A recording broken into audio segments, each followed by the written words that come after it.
원망이 없으신 분이 네. 왜 저랑 짜장면을 먹으면서 펑펑 우셨죠?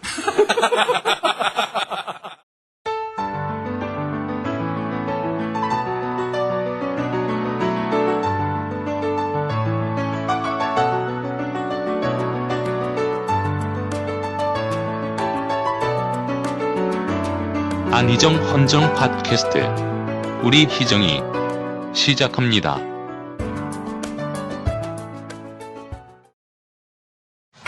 이제 짬뽕을 사주지 않으시는 야. 짬뽕 빚쟁이 안희정 기사 신문 10답입니다.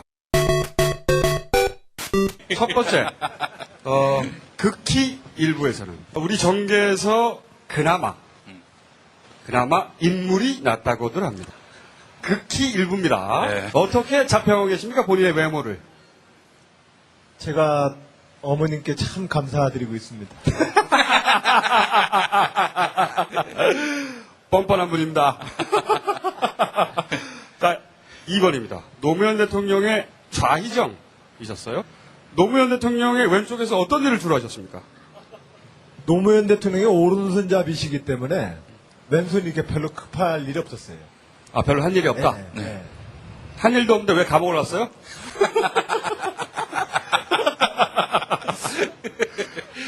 그냥 오라고 그래서. 오라고 그래서. 누군가는 가야 될 것 같길래 그냥. 굳은 일을 도맡아 하시다가. 그래서 지조. 네. 오늘 다 깨졌지만. 세 번째입니다. 노무현 대통령 시절 내내 다른 사람들이 권력을 누릴 때 감옥을 가고 하셨어요. 백수로 지내고. 야인이셨는데 원망은 없으셨습니까? 참여정부 때 권력을 누린 분이 없어요. 노무현 대통령 옆에 선다는 것은 이 광화문 저기 있잖아요. 저기 무슨 신문 있잖아요. 노무현 대통령 옆에 서 있는다는 것은 저 옥상으로부터 저격수한테 총 맞는 일입니다. 그렇기 때문에 대통령 옆에서 일찌감치 맞아가지고 집에서 쉬고 있는 부상병동에 있는 저는 참 편히 지냈습니다. 그렇군요. 원망이 없다. 네. 원망이 없으신 분이 네. 왜 저랑 짜장면을 먹으면서 펑펑 우셨죠? 제가 그걸 보여드려야 되는데 네. 짜장면을 먹다 말고 네. 입 주변에 짜장면 다 묻히고 한 5분 동안 펑펑 우셨어요. 그러면서 이렇게 이야기하셨죠. 노무현 대통령이 그립다고. 네. 펑펑 울었습니다. 아니 김어준 총수가 대단한 분이세요. 저는 사실상 김어준 총수에 대해서 잘 몰랐을 때에는 약간 좀 성격이 좀 특별하신 분이구나 이렇게 생각했어요. 그래서 캐릭터가 좀 특별하신 분이다라고 생각을 했는데 제가 인터뷰를 그날 4시간인가 하면서 그렇죠. 제가 몇 번인가를 여쭤봤어요. 심리학 전공하셨느냐고. 전공한 게 아닌 게 없습니다. 네. 저한테 계속해서 반복해서 묻습니다. 억울하지 않았어요? 또 반복해서 또 물어봐요. 억울하지 않았어요? 또 끝날 때쯤에 또 억울하지 않았어요? 라고 묻는데 그 질문이 자꾸 제 마음속에 어딘가를 자꾸 벗겨버리더라고요. 그러니까 벗겨버리는데 가만히 그 질문에 대해서 답을 하려고 딱 보니까 저 노무현 대통령 좋아했어요. 그냥 감옥 가는 것도 그분을 위해서 가는 거라면 좋았어요. 라고 대답을 하니까 막 눈물이 나는 거예요. 처음으로 제 감정을 알았습니다. 네. 네. 고맙습니다. 제가. 그런데 왜 짬뽕을 안 사주십니까? 분명히 도지사가 되면 짬뽕을 사주신다고 했는데 그 뒤로 한 번도 못 봤어요. 예, 하여튼 조만간에 바로 또 배달하겠습니다. 자, 네 번째 질문입니다. 본인이 생각하는 본인의 정치인으로서 최대의 약점은 뭡니까? 남을 공격하지 못하는 겁니다. 제 분노를 잘 표현하기가 무척 두렵습니다. 분노를 표현하면은 분노를 표현을 통해서 내 마음의 평화가 깨지는 것이 싫고 두 번째로는 그 분노를 표현함으로써 상대방이 받을 마음의 상처가 또 미안해서 싫고 그러니까 어떻게든 분노를 좀 표현 안 하고 얘기할 방법 없을까를 고민하다 보면 정치 못하겠구나 이런 생각이 들어요. 노무현 대통령이 항상 하신 말씀이죠. 정치 못해 먹겠다고. 제가 보기에 최대 약점 말이죠. 여자 연예인을 너무 사랑하는 겁니다. 다섯 번째입니다. 이명박 정부에게서 배운 가장 큰 교훈은 우리 대한민국의 현대사를 우리는 이명박 대통령을 통해서 제대로 조명하게 되었습니다. 성장과 경제는 보수주의가 잘 푼다. 대한민국에서 제일 좋은 대통령은 박정희식 리더십이다라고 하는 것을 한 방에 날려버린 대통령. 이게 이명박 정부입니다. 이명박 각하의 뇌에는 구김살이 없습니다. 보통 사람의 뇌는 주름이 많이 있어요, 주름이. 보기 흉하죠. 그러나 각하의 뇌는 구김살이 없는 민자입니다. 청순한 뇌. 네. 해맑은 뇌. 네. 예. 자, 6번 질문입니다. 충남 도정을 운영하시면서 정책 사안마다 밀리고 있지는 않은가? 도지사 자리가 힘에 붙이시는 건 아닌가? 어떠십니까? 충청남도로 보면 첫 번째로는 제 취임과 함께 온 국민이 함께해서 세종시를 지켜줬습니다. 그래서 충청남도에 세종시를 지켰고요. 또 최근에는 과학 비즈니스 벨트를 그렇게 곳곳에서 난리를 하고 싸움을 벌였는데 과학 비즈니스 벨트도 역시 충청권으로 왔습니다. 그런 점에서 충청도민들이 그렇게 말씀하시던데요.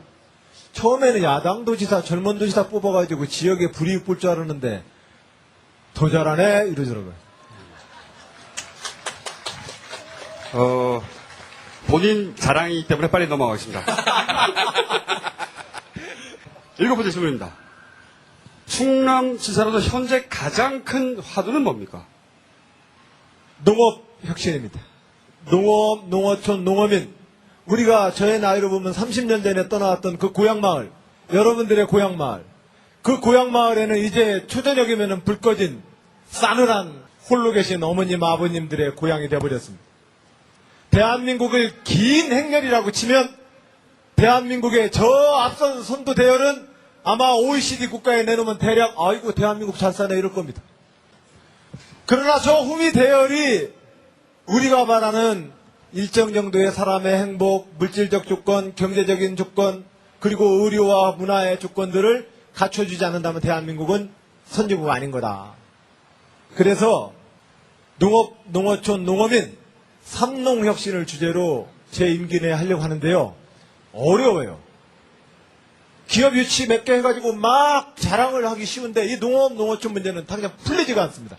제가 이 이야기를 좀 길게 드리는 이유는 도시에 사는 우리 동지 여러분, 자기 고향의 농업, 농어촌 문제에 대해서 관심을 가져주시고 가까운 생활협동조합에 가입해주시고 그리고 로컬 푸드와 지역에서 생산된 생산물이 소비자에게 가장 효과적으로 유기적으로 연결될 수 있도록 해주십시오. 저는 학교 급식이 단순한 복지 정책과 복지 미래를 상징하는 중요한 정책이기 때문에도 지지했지만 학교 급식이라고 하는 안정적 소비체를 근간으로 해서 농업의 새로운 친환경 농업의 새로운 친환경 농촌의 미래를 만드는 동력으로 삼아야 되겠다. 이래서 학교 급식 공약을 내걸게 되었습니다.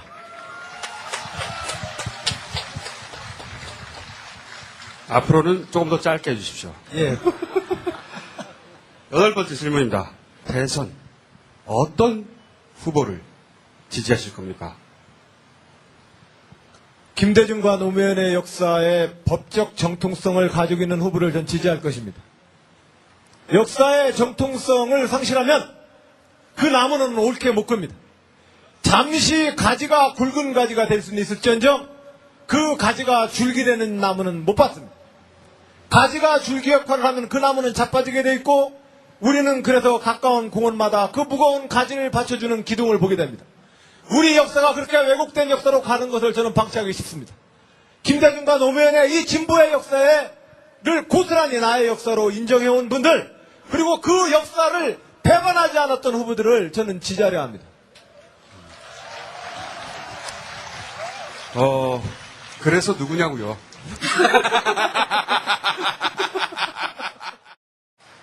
자, 손학규 대표를 어떻게 받아들이십니까, 이제? 전당대회를 통해서 뽑힌 당 대표라는 점에서 저는 그 전당대회 당원들의 결정을 존중합니다. 그러나 또한 한나라당의 반대 진영에 서서 이쪽 야권의 대표이고 또한 야권을 위해서 싸우는 것에 대해서는 고맙게 생각합니다. 하지만 제가 거듭 말씀을 앞서서 드렸지만 역사의 족보와 줄기는 정통성에 전 있다고 생각합니다. 저는 쳐주려면 화끈하게 쳐주십시오.